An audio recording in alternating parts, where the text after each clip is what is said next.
It's always great to get to Red Rocks, whether you're climbing the gallery or you're up in the big canyons or out on the black velvet. There's something there for everyone.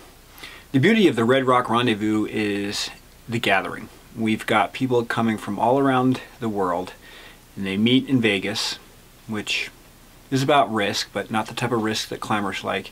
And we get to share ideas, technique, and create new friends. And all of that is really about the sport of climbing. People come away with a renewed zest and vigor for climbing. They want to get out and try some new routes. They've met some new friends. They've learned techniques.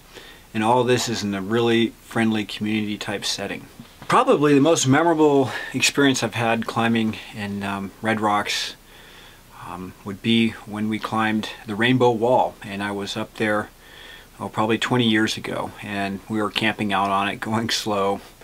And we're at the final edge, and we bivouac there, and you look out over the horizon, looking east and into the basin there, you see Las Vegas, and it's just lit up. There's lights, and you look out and you go, oh, those people are crazy, they're gambling. But the people, if they knew what you were doing out there climbing, they would think you're crazy, which is to each his own.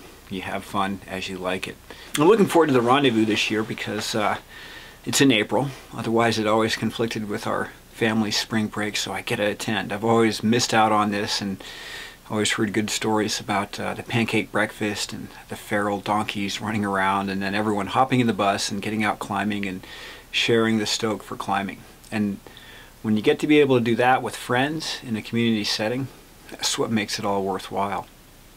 The significance of Red Rocks in the climbing history is that some of the pioneering routes that were put up by Jorge Urioste back in the day were really sort of cutting edge in how we approach face climbing. They were well protected, and they were a precursor to the sport climbing revolution, where we started equipping routes top down and sort of changing that style in there. So that, and some of these wonderful cracks like the Desert Gold, and then the craft boulders. So in every discipline, whether it's trad, sport, or bouldering, there has been some advancement in the sport of climbing that has taken place at Red Rocks.